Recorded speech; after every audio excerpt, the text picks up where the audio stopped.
আসসালামু আলাইকুম এভরিওয়ান। আপনারা যদি এনআইডি কার্ডে যে ঠিকানাটি রয়েছে, সেই ঠিকানাটি যদি আপনারা পরিবর্তন করতে চান, তাহলে আপনাদের কি কাগজপত্র জমা দিতে হবে, এটি নিয়ে কিন্তু আজকে মূল আলোচনাটি করব। সেই ধরনের গুরুত্বপূর্ণ ভিডিও ক্লিপ পাওয়ার জন্য অবশ্যই কিন্তু চ্যানেলটি সাবস্ক্রাইব করে রাখবেন। আপনারা যদি স্থায়ী একটি ঠিকানা হয়ে থাকেন, সেই ঠিকানা থেকে আপনারা অন্য একটি ঠিকানায় যদি আপনাদের এনআইডি কার্ডটি যদি আপনারা ট্রান্সফার করতে চান, এবং কি আপনাদের যে এনআইডি কার্ডের যে ঠিকানাটি রয়েছে সেই ঠিকানাটি যদি আপনারা এখান থেকে চেঞ্জ করতে চান, তাহলে কিন্তু এখানে সর্বপ্রথম আপনাদের একটি ফর্মের কিন্তু প্রয়োজন হবে। অনলাইন বা অফিস থেকে কিন্তু আপনারা এই ফর্মটি কিন্তু আপনারা নিয়ে নিতে পারেন। আমাদের যে এনআইডি সার্ভারটি রয়েছে সেই এনআইডি সার্ভার থেকে কিন্তু আপনারা ফর্মটি কিন্তু এখান থেকে আপনারা খুব ইজিলি ভাবে কিন্তু এখান থেকে ডাউনলোড করে নিতে পারেন। এরপরে ২ নাম্বার হচ্ছে আপনাদের বর্তমান এনআইডি কার্ডের কপি লাগবে। মানে আপনাদের যে বর্তমানে এনআইডি কার্ডটি রয়েছে সেই এনআইডি কার্ডে কিন্তু একটি কপি কিন্তু আপনারা এখানে দিয়ে দিতে হবে। এরপরে কিন্তু আপনাদের এখান থেকে নাগরিক সনদপত্র কিন্তু এখানে আপনাদের দিতে হবে। এরপরে আপনারা নতুন ঠিকানায় যে এলাকায় আপনারা স্থায়ী হবেন, এই স্থানীয় এলাকার চেয়ারম্যান, কাউন্সিলরের কিন্তু ওখান থেকে আপনাদের সনদ এখানে দিয়ে দিতে হবে। আপনার ওখানে চেয়ারম্যানের সার্টিফিকেট রয়েছে, সেটি আপনারা সেই চেয়ারম্যানের থেকে কিন্তু আপনারা নিয়ে নিতে পারবেন। সেটি আপনারা একটি কিন্তু এখান থেকে ব্যবস্থা করে নিতে পারবেন।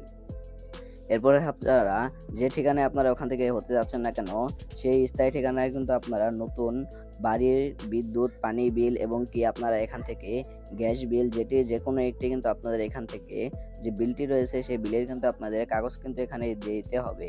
এবং কি অথবা আপনারা কিন্তু বাড়ির যে রসিদটি রয়েছে এবং কি বাড়ি চুক্তি করার যে রসিদ রয়েছে সেই রসিদের কপি কিন্তু আপনারা এখান থেকে ছবি আপনাদের এখানে দিয়ে দিতে হবে। আপনাদের এখান থেকে যেকোনো একটি দিয়ে দিলেই কিন্তু হবে। কিন্তু আপনারা যত পরিমাণ আপনারা কাগজপত্র ওখানে জমা দিবেন, আপনাদের কিন্তু তত সহজেই কিন্তু আপনাদের যে কাজটি রয়েছে সেই কাজটি কিন্তু ওখান থেকে হয়ে যাবে। এরপরে আপনাদের পরিবারের এনআইডি নতুন ঠিকানায় যেটির ভিতরে করা রয়েছে কেন, আপনাদের বাবা, মা, ভাই, বোন, স্ত্রী এবং কি যেই হোক না কেন, তাদের কিন্তু যে এনআইডি কার্ডটি রয়েছে সেই এনআইডি কার্ডের কিন্তু কপি আপনাদের এখানে জমা দিয়ে দিতে হবে। কারণ আপনাদের ভাই, বোন, মা যারাই হোক না কেন, তাদের যে এনআইডি কার্ডটি রয়েছে সেই এনআইডি কার্ডের যে কপিটি রয়েছে সেই কপিটি কিন্তু আপনারা এখানে জমা দিয়ে দিবেন। এরপরে আপনারা পুরনো যে এলাকায় আপনারা এখানে ভোটার হয়েছিলেন, সেখানে কিন্তু এলাকার চেয়ারম্যানের যে সনদটি রয়েছে সেই সনদ আপনাদের এখানে প্রয়োজন হতে পারে। সেটা যদি আপনাদের প্রয়োজন হয়, অবশ্যই কিন্তু আপনারা এটি নিয়ে নেবেন। এবং কি এটি না নিলেও কিন্তু আপনাদের এখান থেকে কোনো প্রয়োজন নেই। এবং কি এখন আমি যে ধরনের কাগজপত্রের কথা বললাম, এই ধরনের কাগজপত্রগুলো দিয়ে দিলেই কিন্তু আপনাদের যে ঠিকানাটি রয়েছে সেই ঠিকানা কিন্তু আপনারা এখান থেকে সংশোধন কিন্তু করতে পারবেন। এটি কিন্তু আপনারা অনলাইনের মাধ্যমেও কিন্তু আপনারা আবেদন করে সংশোধন করতে পারবেন। এছাড়া আপনাদের যে উপজেলাটি রয়েছে সেই উপজেলাতে গিয়েও কিন্তু আপনারা এখান থেকে করতে পারবেন।